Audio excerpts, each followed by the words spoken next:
Hey kiddos, so this is 15.1, central angles and inscribed angles. This video is going to be a little bit different than they have been before because, well, I don't have to try to do two of them at one time. We can just take our time. So it might be a little bit longer, but it's going to be less material just because I'm just going to kind of meander through it, okay? So,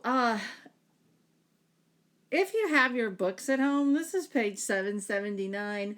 If you don't, you can write this on a piece of paper, pause me, and copy it. But these are things that you really do need to know.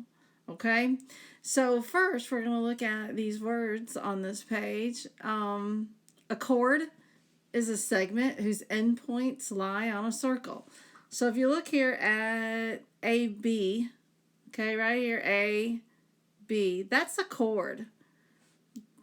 That segment between those two. BD is a chord. AC and CD are not chords. Because remember, I just said a chord is a segment whose endpoints lie on a circle. And you can see that C is the center of a circle. It's not on the circle. Okay. A central angle, though, is an angle whose measure is less than or equal to 180 degrees and whose vertex lies at the center of a circle. Okay. So central angle. This ACD is a central angle. Okay. It's less than 180 degrees. Its vertex lies at the center of the circle. Over here, ACD, central angle. An inscribed angle is an angle whose vertex lies on a circle. Vertex lies on the circle and whose sides are chords. Okay, so an inscribed angle, ABD, vertex is on the circle, sides are chords. Okay, and those are important to understand. Now on the next page, we have arc and arc measurements. Okay, a minor arc is an arc whose points are on or in the interior of a corresponding central angle. So minor arc, AB, points are on or in the interior of a corresponding central angle. So here's the central angle. I'm going to outline it in blue. The central angle, okay, and the arc is in red. And notice that when we label it, we have that little arc over the letters. A major arc is an arc whose points are on or in the exterior of a corresponding central angle. So your central angle here, again, is blue. But your major arc is this way. And we use 3 letters. It's greater than 180 degrees. We use 3 letters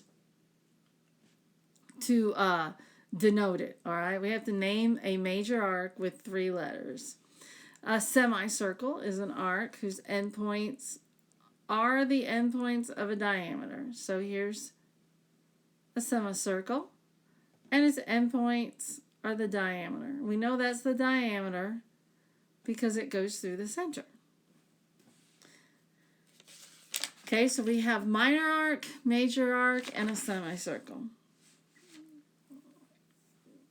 Okay, now let's see. Okay, so arc addition postulate just means that arc AD plus arc DB equals the big one. Just like segment addition or angle addition, right?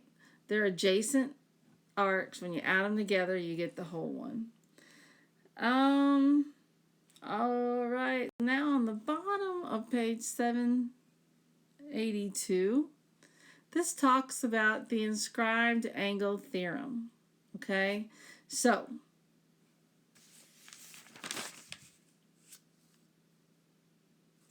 And we're also going to do that and the central angle theorem. It was on the other page, but I skipped it. So the measure of angle, right here, of angle ADB, okay, is half of arc AB. So here's arc AB. So if arc AB is 60, this angle is 30, okay? Now the central angle is the same, okay? So the central angle is the same measurement as the intercepted arc, okay? The inscribed angle, and I'm going to write that, inscribed angle is half. So the inscribed angle is 30. The central angle equals the arc. So that would be 60 and 60, okay? And that's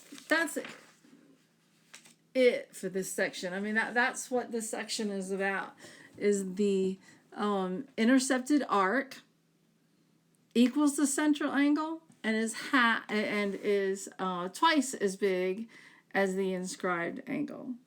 So let's look at the next page. And I'm not going to pay attention to what the problem actually says. I just want to do some of these here. See, this is an inscribed angle. And I always called this, while I was doing this in class, the ice cream top of it, right? If that is 18, this angle is half. It's 9. Okay, so if you don't see anything else but that red angle, it is half of the arc. All right, now I'm going to erase that just so you can get a little bit better picture of the next one I do. All right, now I'm going to do this one, EAD. You look at that angle is 54 degrees. So it means that this part, the ice cream part, has to be twice that. So it's 108. Do you see that? Okay, now I'm going to erase that.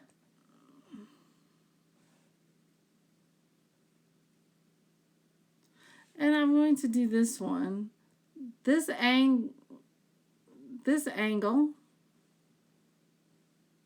okay, we said this was 9, so this whole angle is what, 63? Which means this whole intercepted arc must be, what, 126? It's twice. Okay. Look, let's see. I think, yeah, here we go. Says determine ABE. And it says EDF, angle EDF is 15 degrees. So EDF.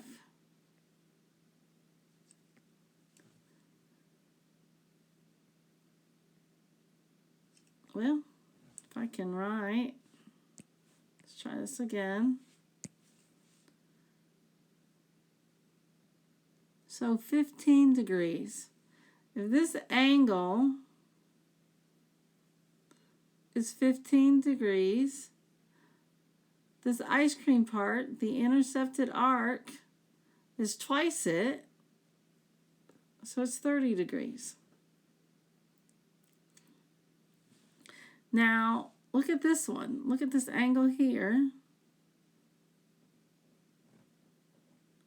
The ice cream part of it is 74. Do you see that? The 44 plus the 30 is 74. So I know that angle needs to be half it. And what's 74 divided by 2?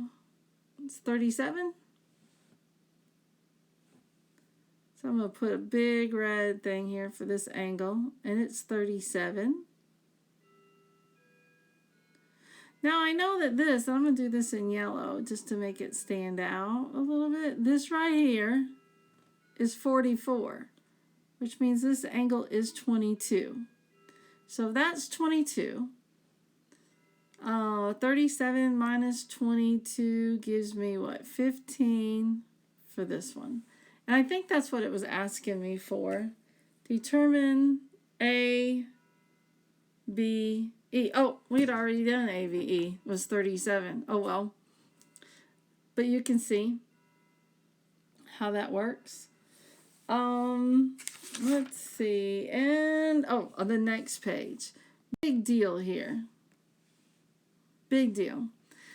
Diameter. The endpoints of a diameter lie on an inscribed angle if and only if the inscribed angle is a right angle. So you're going to see this a lot, and it's something you've got to look for, actually, in some of these problems.